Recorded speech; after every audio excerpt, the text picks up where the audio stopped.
Hi guys, welcome back to the channel. Now isizwesikadlamuka is back. From isincane lengane to isizwesikadlamuka. Did I say udlamini?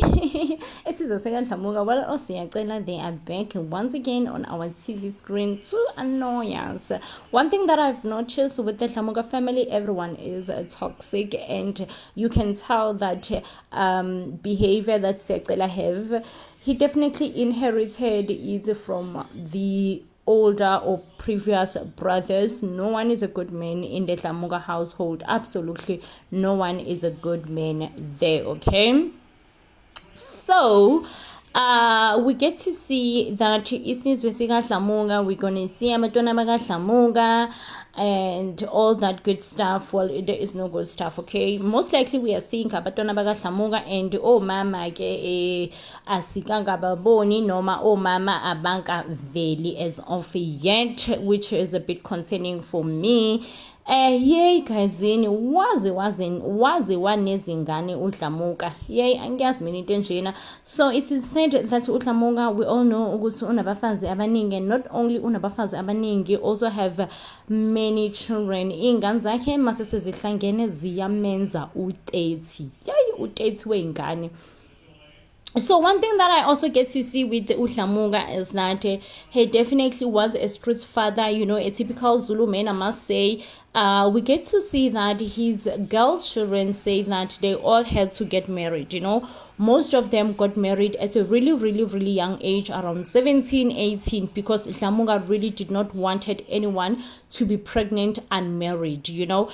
He wanted to make sure that when you are of age, you are a teenager, you better get married and go and get pregnant while you are married in your house, you know, not in his house. And we also get to see that he spoiled the boy children. All of them are so spoiled. So Siyacela is a perfect example. We got to see that Siyacela is not the only boy that Dlamuka paid lobola for. So apparently, when you are a boy in the Dlamukas, if you are ready for marriage, it does not matter. You could be ready for marriage at 14. Dlamuka will be like, listen, you are my son, I shall pay lobola for you, okay? And we get to see Umdu. One thing about Umdu, guysini, and one thing that I've seen about Umdu is that he has always been sidelined, you know, from isincane lengane. Every time, whenever he wants to speak his opinion, Dlamuka will just quickly side eye him, and I can tell that he carries that anger. And honestly, if you have been watching isincane lengane from season 1, you would see that Dlamuka would easily dismissed Umdu, never even want to hear his opinion. And now you can tell that the same thing is being done to him by his brothers, you know. No one takes him serious in the Dlamuka household. No one takes Umdu serious. They go as far as talking about the fact that he's unemployed, that he rely on his mom, and should his mom pass, there won't be anything for him. I mean, yes, if he's unemployed and he's an old man, that's absolutely wrong, okay? But sometimes you don't have to put someone down. You have to uplift them, you know? We have to be like, sit them down and be like, listen, do you understand the importance of making your own money? Do you understand the importance of being a man and be a provider and provide for yourself? You know, you have to provide for yourself for a man before you can even provide for other people. You have to be able to provide for yourself first, right? And I don't see anyone trying to help him in terms of, you can just tell that Mdu did not finish school. He definitely does not have matric, right? So what are his opportunities? What is available for him out there? What kind of work can he do, you know? And I honestly do not see anyone trying to assist Umdu in terms of like, what can we do for you then, Umdu? You did not finish school. What can we then do for you, you know? If anything, they are putting him down and down and down. I also see Umdu talking about his pain and his anger about the fact that it seems like all his other brothers were paid lobola for by his father, and no one paid lobola for him. You know, he goes as far as he once cohabited with a girl, and Ukebeta and Dlamuka never paid lobola for that girl up until the girl left, you know. And obviously, they talk about he ill-treated the girl, which I feel like is just a Dlamuka thing. It's not a siyacela thing, it is a Dlamuka thing. You know what I mean? But also, I know that Umdu is old enough. You cannot be an old man. He's probably approaching 40. You cannot be an old man who is most likely approaching 40 and still be crying about the fact that your father did not pay lobola for you. Like, that's insane, right? But if your father was treating his children unfairly, it affects you. It affects you even as an adult, you know. And I honestly can tell and see a pain in those eyes, and I can tell how dismissive his brothers are simply because they got they were favored or they were liked by their father. They were fortunate enough that their father came through for them and paid lobola, so now they have wives simply because their father paid lobola for them. Also, another thing that I get to see is that now they are fighting for the Dlamuka stance, you know, of which is crazy, guys. Like, it's so crazy. I don't know. I am Zulu myself, but I truly believe that as a boy child, when you get married and have a wife, it is a must. It is mandatory that you move out and get your own stance and starts building your own family. Like, I do not understand why siyacela would want to hold on to, this is our home, we ain't going anywhere, this is our home, no one have a right to chase us. It seems like there is someone who is kind of pushing the narrative that they should go, this, that, and the other thing, and they are just like, we are not going anywhere, this is our home, right? But siyacela is a man now, okay? He is a boy, he is way younger than me, I must say that. However, he is a man because he have a wife. He's a man because he have a wife and a child. He needs to start thinking about getting his own house. You get not no, there is no man who have any rights to say that, okay? So he needs to start thinking about getting his own house, getting his own stance, building his own family, and not just siyacela. Everyone else who's a boy there in the Dlamukas. But let me tell you, they are out fighting about the fact that this is their father's house. They will never leave their father's house.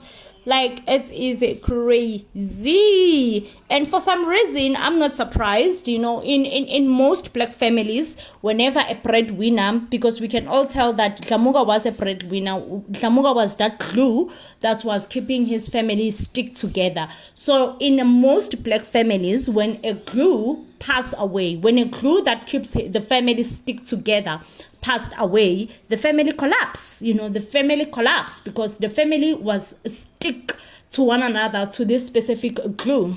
So when it happens, or should it happens, that the glue is not sticking anymore because the glue is no more, the family falls apart. And I think that's one thing that we're getting to see within the Dlamukas right now. Also, one thing that I want to tell you is that we're really not seeing much of uthando and siyacela's drama, which, I mean, I can tell it's not their show. When uthando was like, the new show is coming, you all should keep an eye for it, she did told us that the show is gonna be spicy. We're gonna also get to see that you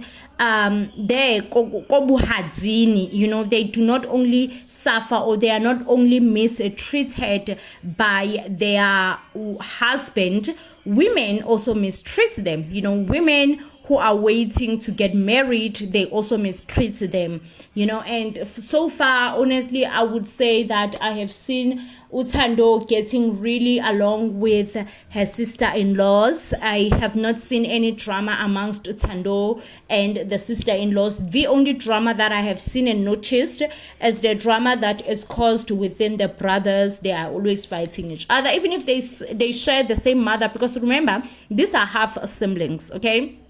These are half siblings. All of them, they have the same father, but they do not have the same mom. So they are half siblings. But even those who share the same mom do not get along. And that's the craziest of this all. I'm like, what? You all share the same mother and you still don't get along? Like, that's so crazy. Like, that is the craziest that I've seen. And yeah, guys, I mean, that is isizwesikadlamuka. I think the show was long overdue. I think Mucha Love did very well by bringing isizwesikadlamuka. I mean, uDlamuka did introduce us to Isencane Lengane. If it was not because of Dlamuka getting kids married, we were never going to know of Siyacela and Uthando. And out of his honor, we deserve to also see the life that he was living. Okay, he have multiple children, and he have a big family, and a messy big family. And sometimes many people who want polygamy, they cry. Their only crier is that they want a big family. Like, I want to be a polygamist because I want a big family. But then you ask yourself, if you are going to get that big family, but you're going to have the messiest big family, the family that don't even get along, the family that cannot even stand one another's guts, what was then the point of making or creating this big family? Because you have to ask yourself that question sometimes. Like, what was the point of creating the big family if the big family cannot stand one another? Oh, Sanna. I can't. 4 years? Like 4 years, it's a long time, honestly.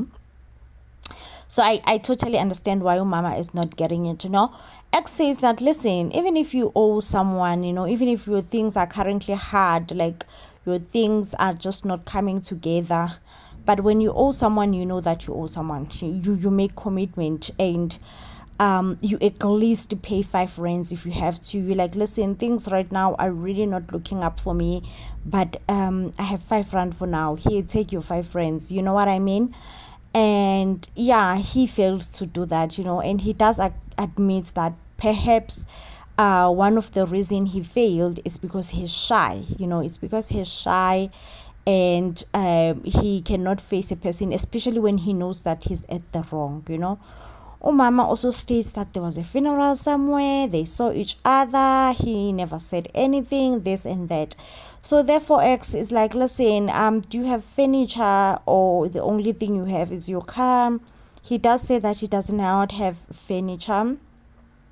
And X is like, so what's the plan? You need to have a plan. You need to tell me a timeline, because you cannot just let your car go simply because you owe 7,800 rands. Like, you cannot, because right now I'm about to take your car, and if you're not telling me like a timeline, it's gonna be like extremely difficult, But also, guys, there are scammers who look innocent. Like, I know, like, as much as I sympathize with him, like I empathize with him, but as much as I empathize with him, I want to also state that he could be a scammer. He could be a scammer, but he is such a sweet, innocent scammer.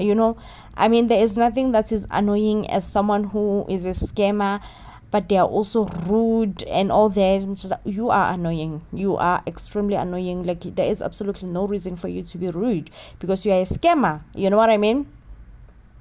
But he's such a good, down-to-earth guy. Like, a good down-to-earth guy. Extremely good. And this just tells you that it's impossible. It's impossible to differentiate if he's a scammer or not. Even Umama states that she actually got blocked by him and his wife. And he's like, no, we did not block you. What happened is my wife lost her phone, so therefore we couldn't reach you.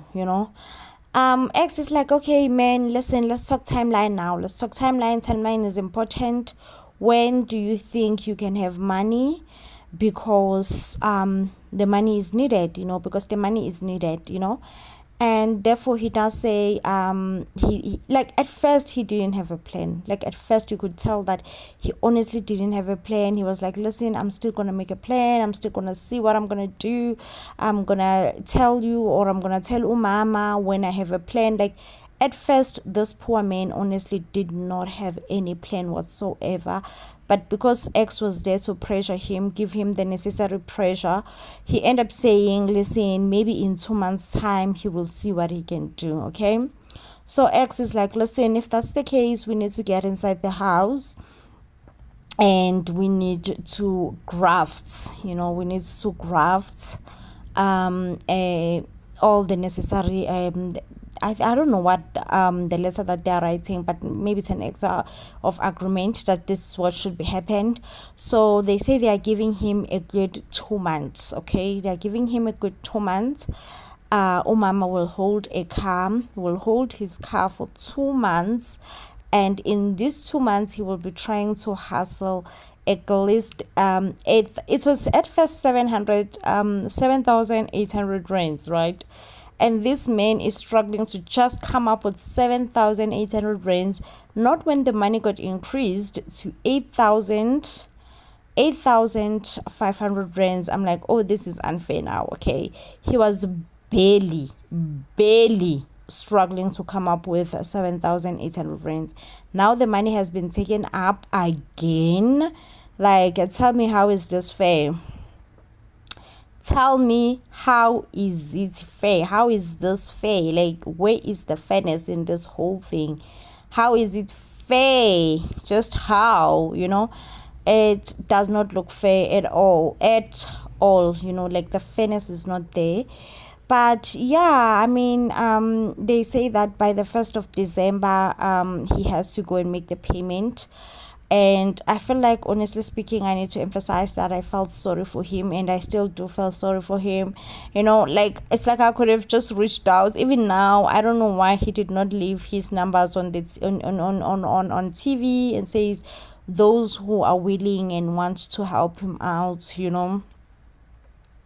should come forward. I honestly feel like I would have given him at least 1,000 as well, and so that he can try and see, because he did say that he have 1,000 to give umama, like in that moment, but umama was like, no, I do not want your 1,000 rands, because I know you have been dealing with you for years and years. You're gonna give me this 1,000 rands and you're never gonna give me the rest. Okay, so what's gonna happen is that I need you to hold the money up until you have it, all of it. Therefore, you come and give it back. Also, to take advantage of a woman is not right. I also feel like the way this guy is so humbled in front of X, perhaps that's not his true character. That's not his true character. He is like perhaps extremely humble because X is there, and as soon as X is gone, we don't know how he is in towards this woman, because this woman was not having mercy towards him at all. And it kind of did appear as if she's heartless, ruthless, this and that. But I did like her closing statement when she said that she has been dealing with this man for 4 years, and nothing has happened, and it's only now that X has managed to solve this whole thing in just one day. So I think that just then tells me, perhaps he's not innocent as he looks. But also, when you are at wrong, when you know that you're wrong and you become humble, like, do you know the beauty of knowing and understanding you're wrong and being humble, than you are wrong and you are rude and arrogant? Like, it's just, it takes the anger into another level, because why are you rude? Like, why are you rude? Why, that you're wrong and you're rude? Like, let's make that make sense. Why? Like, is there a need? Is there a necessity in you being rude? No, there is no need, there is no necessity, nothing whatsoever, So I think that's just one thing that touched my heart about this man right here, is that he was extremely humble. He extremely understood that he's at the wrong, and right now you could tell that he didn't have any plan whatsoever. Like, even now, I think as soon as they are gone, it's then that he's gonna just try to see how and where can he get 8,500 rands. I pray that he managed to come up with that kind of amount, because honestly, losing his car, and he did say that even the car is currently not in good condition, and like it's not being driven or it's broken down or whatever, and he really does not even have money to fix the car as well. So like, life has just been extremely hard on him. And yeah, like, oh Sana, like, I'm not gonna lie, this episode touched my heart. Like, my heart has been touched, and I don't know how we can rush out to him. I wish we could, all of us, and we all donate what we could. 5 rands, 10 rand can make extremely difference. If maybe let's say hundreds of us or donates 10 rands, that's a lot of money, okay? Or maybe 500 of us donates 10 rands towards him. That's still a lot of money. He can still, get half of it and go and pay the mama back and try just to get his life back in order. So I don't know what you guys think. Did you guys feel sorry for this guy whilst watching? Because I did. I honestly did, and I cannot hide it.